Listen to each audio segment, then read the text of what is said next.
So,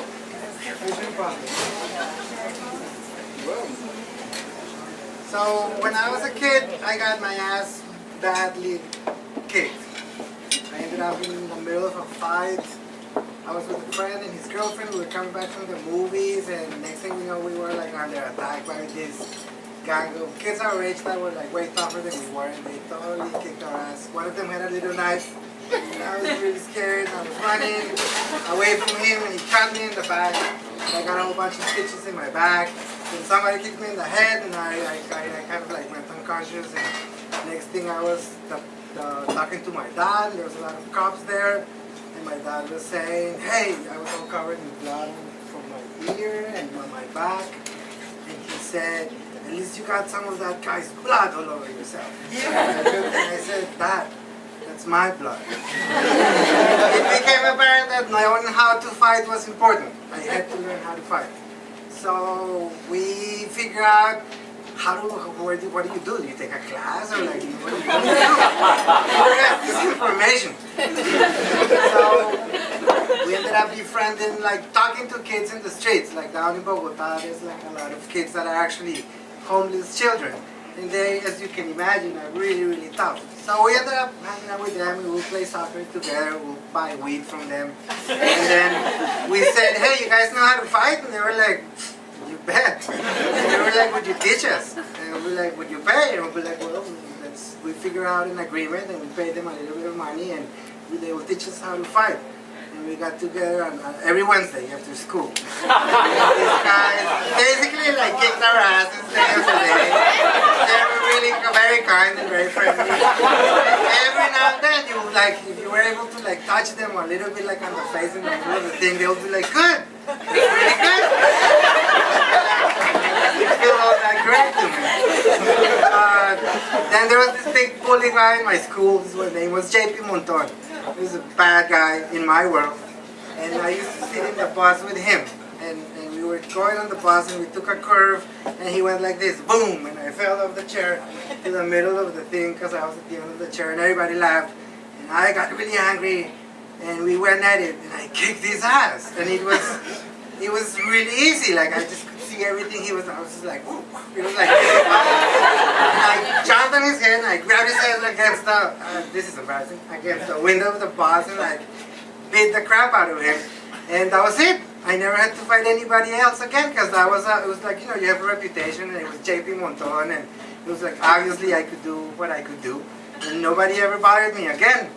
Then I grew up, and then I went to school, and I finished school, went to college, and years later I was already living here in Philadelphia. And I was a very stressful year of my life because I was like just 2 years or a year and a half out of college, and I was trying to figure all that out, you know, working. I was married, and my sister was broke down in Colombia, and she ended up coming to the States, and she was living in my house. My sister, her husband, her 4-year-old, my wife, me, and a friend of mine that had no house to stay in, and I was the only one working. So it was pretty stressful times, especially because there was like a kid involved.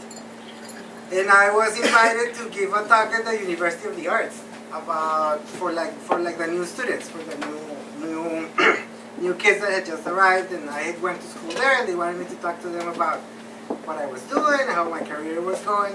And I was on my way there, and I was on the telephone with a client because I do like graphic design and editing, works for video and stuff. And this guy is coming like I'm pine and spruce and walnut under like a construction awning thing. And I'm talking on the phone with the client, and I got like my little VHS to show my reel at school, 11 o'clock in the morning. And this guy walks by, and he's like a big, tall, white dude with a duffel bag. And he's like this tall, and he slaps me in the face. Wow! What?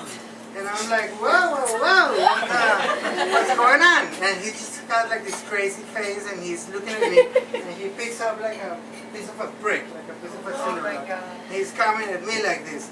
And I'm like, everything goes slow motion again, and I'm like, what were those? What was it that these kids taught me what to do? I had my cell phone, and I was trying to throw my cell phone away so I could fight, and I couldn't let go of it. I couldn't open my hand to let go. And then I remember this kid, he said, dress to fight. And since then I always wear boots, and I had my leather jacket, and I had like those were like real boots, and I was like, okay, I'm justified. And I was like, he said, never fight anybody that you don't know. I was like, and he's like, oh, I don't know this guy, that's bad news. And then he said, if you find somebody that you don't know, you have to knock him out. It's the first thing you have to go with everything and knock him out. And I was like, what am I going to do? And it's like, so, and he said, the best way to knock somebody out is to like hit him with your forehead. Right in the face. I was like, oh, come to me. As this guy's walking to me like this. And I throw the cell phone and I grab him by his shirt.